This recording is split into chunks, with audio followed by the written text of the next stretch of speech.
you could list your car in as little as 30 minutes to be on Turo and start earning cash with your vehicle. Well, that's exactly what I'm going to go through today. In this video, I'm going to go step by step on how you're going to list your vehicle, what availability you can do, if you're going to offer delivery, if you're only going to offer pickup, and things that I'm going to open it up to you so you can see how I have my vehicles listed, my delivery fees and things of that nature, the rates that I charge for my rentals, and we're going to go through it all step by step.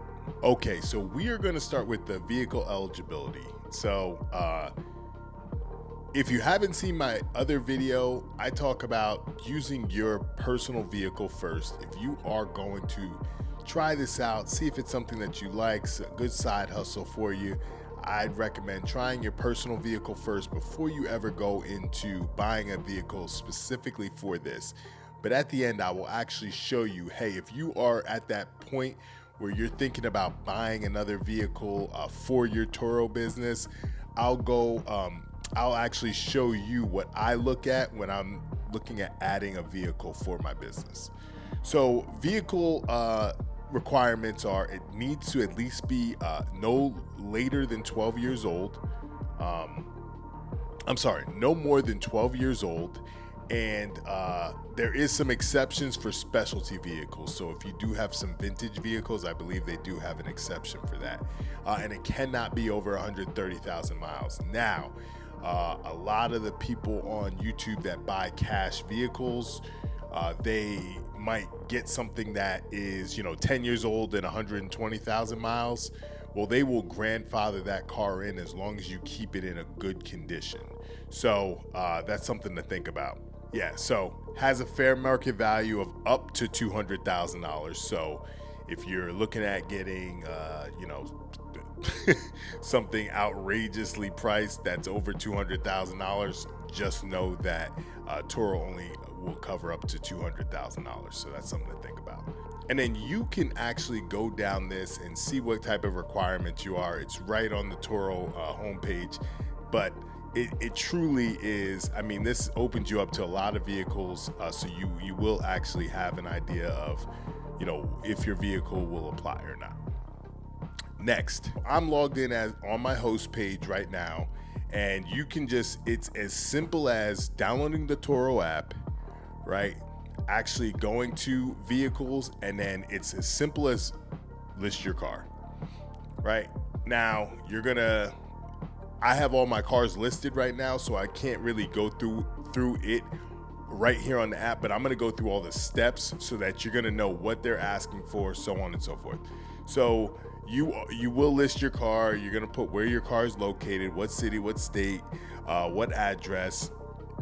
You're going to put the VIN number of that vehicle in there. So we'll go here and we'll put Atlanta, Georgia, right? And then you actually have to put in your home address. So, right. And then it will prompt you for the VIN number, and you just enter your VIN number there. Very easy to find. If you can't find your VIN number, you probably shouldn't be listing on Turo. So then, yeah. Then it's going to ask you what your goals are. I don't believe it affects you any which way. However, it is going to ask you for your goals. Are you just looking to make side income? Are you looking to just pay your car payment? Or are you actually looking to make money with the business? Then you're going to go to your car availability. So I'll go to my vehicles now, right? So here is where you want to kind of gauge, okay, when do I want my vehicles to be available? Now, I have being able to pick up from my home as always available, and then delivery, I have that as always available as well. Any custom deliveries, so someone that wants me to deliver to their house or a specific location, I do have some parameters for that, but it's relatively within the workday. So, this is something that, you do want to look at and really say, hey, when am I going to allow people to come to, not my house, but come to that area where they're picking up from my location? When am I going to let people be able to book to actually go and deliver? And then when am I going to, if you are doing delivery to individuals' houses or their location, what hours you want to be available for that as well. The next thing they're going to ask you is about your car details, right? So step number 4, they're going to talk to you about your car details. Now, I put my car details in here, and then, you can check off all the features that your vehicle may or may not have. And then you can add any additional features that you see that you want to make note of, any aftermarket things that, maybe somebody should know about. You might want to put those in there. Personally, I don't know if anyone reads these as far as like the checked off things, but hey, doesn't hurt to have it in there. Now, car description. The funny thing is this is the first vehicle that I put on here. So I haven't actually, I just wrote this one up myself. All black out Escalade for rent, fully equipped with Apple CarPlay, so on and so forth, right? But quick little tip. I mean, it's not crazy. Most Turo hosts are gonna go ahead and just use ChatGPT. You're gonna put your make, model, year in, and just ask for, hey, can you write me a Turo description for my 2018 Cadillac Escalade Luxury? And it will literally spit out one of the best descriptions that you can think of for that vehicle. So highly recommend using that. This is, very nonchalant. I mean, it's a short amount of characters. I'll actually show you what the ChatGPT actually was able to come up with for like my Jeep Grand Cherokee. So if I go to details, you can see it's layered out, luxurious, versatile, brand new Jeep Grand Cherokee L. Gives a whole description, talks about the key features, talks about the trim level, talks about everything that's included in the vehicle. So as you can see, this is a lot more in depth. So if there is somebody out there that is really, in tune with the details, this is going to be the most comprehensive thing for you to do to actually give them insight on what they're going to be renting. Next, your car photos. Now, this is very important, y'all. Your car photos definitely matter. Now, I'm going to show you the difference between, so the photos that I did when I first started out and then the photos that my wife actually did. Now, you do not have to go out and, go pay for professional photos. You can do that. That is an option. It's definitely an option. My wife just happens to be a wizard with the camera. So she took the, vehicle to a nice spot where, it has great lighting, maybe some water in the background, something that aesthetic look in the back that really is inviting and makes you want to actually rent that vehicle. So I'm going to show you the difference between the pictures I took for my Escalade, and then I will show you the BMW pictures that my wife took. All right, so here are the pictures that I took just right in the driveway. I just wanted to get it listed, and that is what I'm talking about here for you. If you just want to get the vehicle listed, you can easily just do this in as little as 30 minutes. Like I said, get that description, take these photos, right, and get it listed on the vehicle. And then you can always go back and actually change those pictures when you get some better quality photos that you want to put on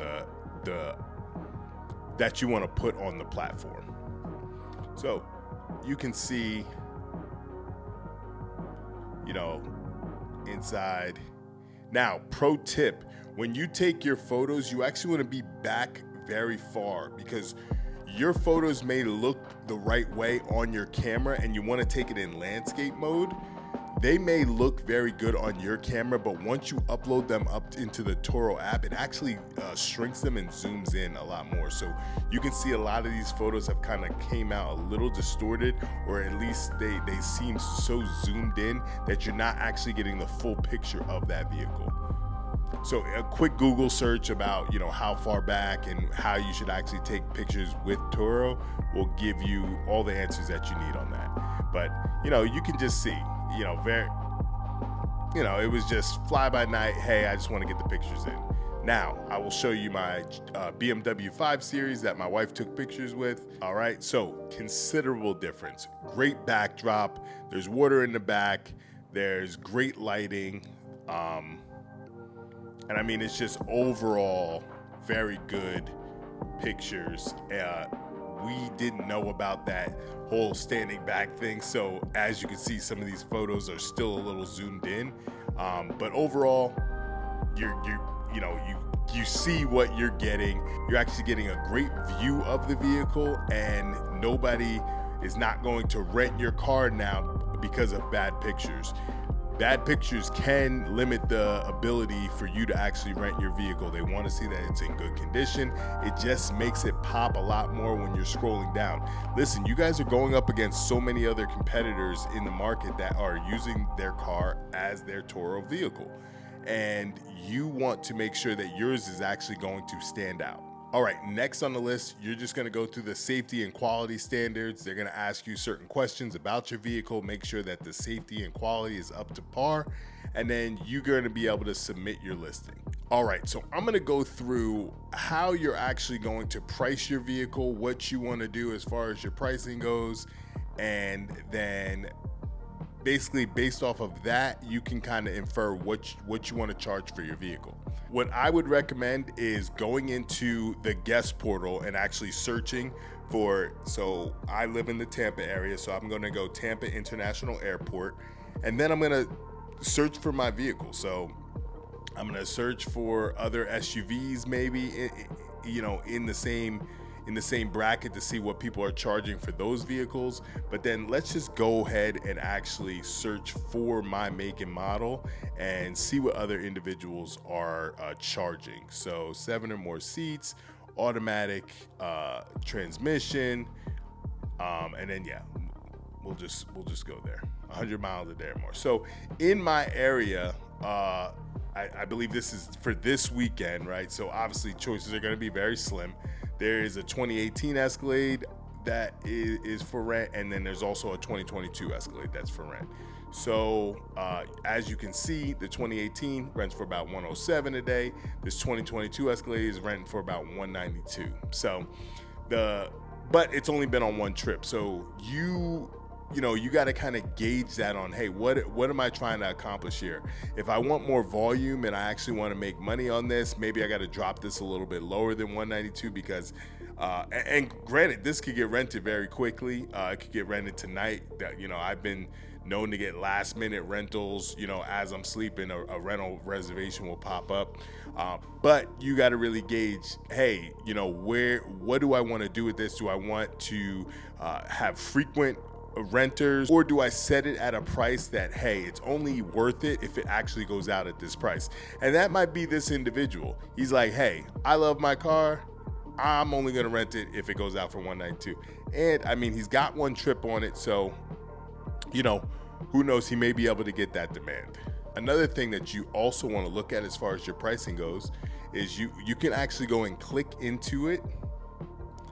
When you go and actually open the calendar, you'll see these days that are dashed off, those are days that the vehicle was unavailable. So you can kind of gauge and see, okay, at this price point, this is what this vehicle is doing. And that's actually how you're going to go about finding new vehicles to list on Turo. If they're worth it, you're really going to go and look in here and say, hey, how much of the month do they have booked? Now, your other option is going to be doing automatic pricing. Turo kind of sets this for you. It's pretty much set it and forget it, and you allow their algorithm to really find what the best rate is going to be. Now, what you can do, and what I've done with my Cadillac Escalade, is I allow for the automatic pricing. So when you have months like this where it's spring break and different holiday seasons and whatnot, it's going to increase your rate. And then when there's slow seasons, it's going to decrease your rate. But you can always set the minimum that you are able to rent that vehicle out for. So for example, the minimum price for this Escalade would be $80 a day, and the maximum is going to be $202. So you'll never see it go any higher or lower than that. Now, in your calendar, if you know that there is a busy week and you want to say, I think I can rent it at a premium for that week, you can actually go into your calendar. All right, you can actually go into that date and say April 14th, let's say, and I want to edit it. I want to say, okay, $135 a day. They will let you know what they recommend, and then you can say, I want it until the 16th. And you save those changes, and now it actually gives you that custom price that you have in there for that date. All right, now setting your location that you want to have individuals pick up the vehicle from, and then you can also set your delivery locations and where you want to actually deliver. So in this is a public parking lot that I usually meet individuals out at if they are going to rent my vehicle from my location. And then in here, I have all the delivery locations that I'm willing to deliver to. So I have everything in here from St. Pete, Tampa to Sarasota. Now you can edit these and enable it. You can disable it if you figure it, hey, it's not the right thing for me. And then you can actually go and say, pick what delivery fee that you want to charge. Now the maximum is $220, which is what I actually charge, because for me, I need to cover the cost of being able to get my Uber to and from if I am going to do that delivery. So that is why a lot of people kind of steer away from delivery. But as I stated in my last video, I tend to see that individuals that do delivery actually use a lot less miles on their rental because they're usually coming here for a vacation, an event, something similar to that. So for example, I just had someone rent the vehicle for a week. They only put 150 miles on it. So to each their own on that.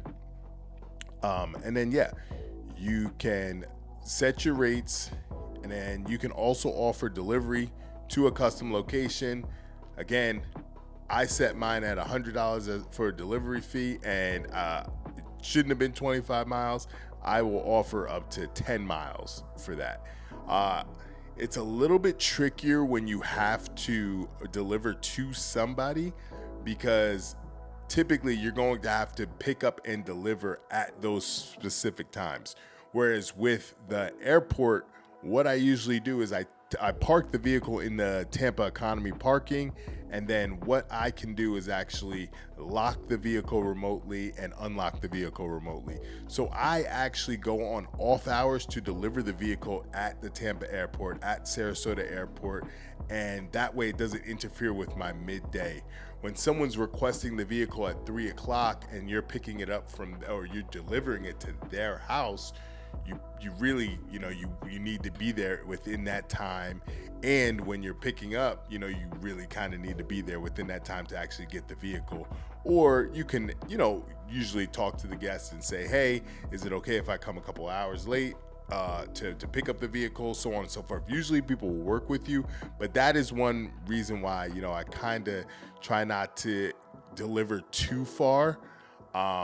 I try to keep it within that 10-mile radius. And then the last thing I'm really going to go over with you is setting your trip preferences.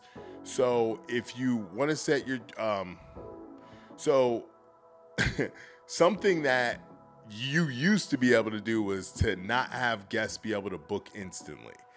This means you could have actually got the request, you could have looked them up, you could have seen how many reviews they had, make sure that they're not some crazy killer or anything like that, and then actually say, hey, I can accept this or I can reject it. And it really also allowed you to say, hey, can I accommodate this or can I not accommodate this? Well, starting, I believe, late March, they're going away with that. You are going to have book instantly on here.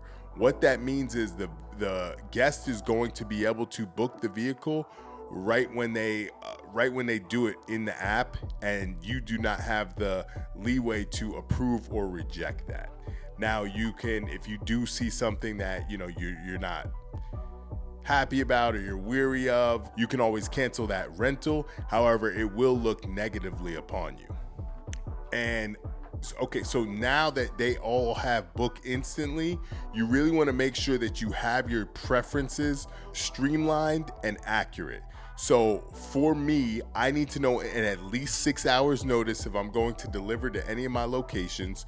I need a trip buffer of 12 hours, meaning if my first trip ends at 10 a.m., nobody can book that vehicle until 10 p.m. or however that time actually works out for you. Shortest trip, 2 days. I am not delivering and driving, and for somebody who's only keeping it a day. Typically, on some of my other cars, I think I have 3 days as the shortest trip, and then the longest trip, 1 month. You can increase this all the way up to 3 months or any time period. I know that there are a lot of hosts that have people that do rent for longer periods of time, but if this is your first vehicle, I don't advise you may be having any amount of time, because if you are needing your personal vehicle at some point in time, you might be SOL. So now there's some other intricate details that you can do in the app. You can add some extras. So you can I offer child safety seats, I offer a cooler, I offer prepaid fuel. You can do all those little things, but you really just need to play around with it. The main goal is to actually get that first car listed. It does not take an absorbent amount of time. It really does take about 15-20 minutes to get your first car listed, get details in there, and you can literally get a reservation booked within that first week of you putting it up, and maybe even in the first 24 to 48 hours. I will talk a little bit about the vehicle protection plans, because that is usually one of the biggest things that people ask about. Hey, stranger's gonna be driving my vehicle. How is it protected? How is it insured? And all of those things. Now, Turo does have their own insurance and vehicle protection plan, and based off of what protection plan you get is going to dictate how much money you're taking home versus the fees that Turo is going to take. So the protection plans are as follows. You can drop it down to a 60-40 split, and that means that you have no deductible. You take 60% of the rental. So if it's $100 a day, you're getting 60, Turo's getting 40, right? You have no deductible if the vehicle was to get into an accident. You have a replacement vehicle cost. So if someone does damage your vehicle, you get $50 a day to replace that vehicle. And then, every one of these coverages has liability coverage all the way up to $750,000. And for this plan, you actually would get loss of income, loss of hosting income. I'm not sure how they gauge that. They might take average of your last, couple months earnings and say, hey, you would have earned this, so we're going to pay you out this. I'm not really sure how that one works out, so don't hold me to that. Other hosts might have more insight on that. I just don't. And I really don't know anyone who does this plan, because that's an absorbent amount of money for Turo to actually take. Most people do the 75-25 plan. You're going to get it's a $250 deductible. So if anything happens to your vehicle, you're paying that $250 and Turo is taking care of the rest of the cost. Personally, for me, I was on this plan for a long time. I think it's the best way to start out. $250 is a very minimal deductible, and you get to keep 75% of the money. Turo takes 25%, and everybody, you got to really gauge, hey, is the risk of getting, some more percentage points worth paying a lot more in the deductible if something was to happen? And remember, this is going to be your first car that you're listing on Turo, so you really want to mitigate as much risk as possible. So I think the 75-25 plan is really a plan that's going to fit most people, but everyone's miles may vary. Now, if you feel like you want to be a little riskier and you can bring home more of the bacon, there are 3 other options for you to choose. So there is the 80-20 plan, where you take home 80%. The deductible is $750, and then you pretty much have nothing else included except for your liability coverage. 85-15, you're going to have a $1,600 deductible. So if anything does happen to the vehicle, now you have to pay $1,600 before Turo actually fixes anything. Same liability coverage, $750,000. And the last one is 90/10. You will get 90% of that rental fee. You will get 90% of that rental, and then Turo will take 10% as a fee.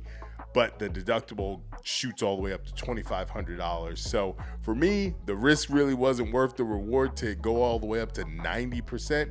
But again, everyone's miles are going to vary. If you're a seasoned Turo host, if you have a fleet, most of those individuals are on the 90/10 because they're self-insuring at that point. And the goal is to scale up and make as much money as you can. Giving away 25% of your profits definitely does hurt over a long period of time. And that's pretty much it for the protection plan. The only other thing is your safety inspection. Every year you are going to need to do an annual inspection on your vehicle. There's a little checklist that Turo sends out to you. You just take it to an auto body mechanic. They basically go do the checklist and you just upload it into the app and you're good to go. The last thing I'm really going to talk to you about is guest instructions. So you want to have really clear and concise instructions for the individuals to actually get the vehicles. So for example, when people pick up from the Tampa airport, I'm giving them instructions on how to get to the economy parking lot, what they're going to do when they get there, and how they're going to access the vehicle. And then the same thing happens when they return. I let them know where they're going to return it, what they're going to do with the vehicle, and that I'll be locking the vehicle remotely. So you can upload these and have them in there as a template already so that the guest can access it at any time. You can just manage it as trips are coming along and give different welcome messages if you need. And that's really it, y'all. You can then your listing will get approved. You'll be able to actually get requests for your vehicle now, and now you have listed your car on Turo and you can actually start making money from it. If you haven't seen my last video about if Turo is worth it or not, go ahead and click that link above and I'll actually leave it in the description as well. But ultimately, if you're thinking about doing Turo, hopefully this video added some value about how you're going to go about listing your vehicle, the photos that you should be taking, the protection plans that you should get, how to actually detail your description, and all of those things, how to do different preferences. And really you need to just play around with it. It is very simple, but you really want to make sure that it's conducive to your schedule and so that you're not running into any issues when you're listing your vehicle. And ultimately, list your first vehicle. If it's something that you feel that you can do, great. If it's something that you can't, that's great too. This is not for everyone, and you are putting your own personal vehicle out there and strangers are going to be renting it. The one thing I say to everyone, and it's the same thing that I said in the first video that I did, is that if you are going to have an emotional attachment to your vehicle, and I completely get that, we work hard for our money, and if we're putting our money out there into our car and then somebody else is driving it, it can be very daunting. It truly can, especially if it's your baby, if it's a certain caliber of vehicle or it's your first paid vehicle that you've paid for yourself. You know, it can be a very daunting task, and maybe this is something you should reconsider. However, if you are going to understand that, hey, there is risk that comes along with this and you're willing to accept those risks, then you can really make a good amount of money doing this the right way. Truthfully, I am enjoying my Turo business. Sometimes it can be a little annoying doing deliveries, getting Ubers and Lyfts and things of that nature, but I typically try to do that in off hours and get the vehicles situated well in advance before someone is actually renting it, and it usually goes very smoothly. I am an all-star host. I try to go above and beyond for my customers, and really, if you are going to take Turo seriously, be a host that cares about customer service. Look, there's things that are going to go wrong. AC may go out, things of that nature, but try to make it right for your guest. You don't want to be on this platform and just be willy-nilly and not be able to compete with other individuals that have their vehicles on here. There are cheaper vehicles than mine on here. There are vehicles that have no delivery fee, But people rent from me because they know that I'm going to give them a good experience, and they know if there is anything that does go wrong, I'm going to make it right. And that's how you got to think about this business. Now, from my last video, I appreciate everyone that has subscribed and liked and left a comment. Go ahead, subscribe to the channel, like the video, and leave a comment below if you've started your Turo business, if you're looking to start one, whatever it may be. Now, I do want to be fully transparent. My channel is not going to be specifically about Turo, but I am able to help with that because I do list 4 vehicles on Turo and run this as a business. There are some great tax advantages to that. Don't ask me, ask your CPA. But those are reasons why I do my Turo business. And I want you to know that if you do come to this channel, it's going to be about financial literacy and empowerment and being able to be self-sustaining and understand that you take full control of your life, and it's up to you, it's up to me to make the decisions in my life to move me forward. And that's what the message that I want to convey in this channel. So if you are here for something like that, if you are about personal growth and understanding that you need to take full accountability of your life in order to move forward, then I invite you to subscribe to the channel, like the video, and comment on how I can help you move forward in your future. Website is going to be in the description if you need to get any merch. All right. And until next time, I'll see you. The future I see is up to me. Take care.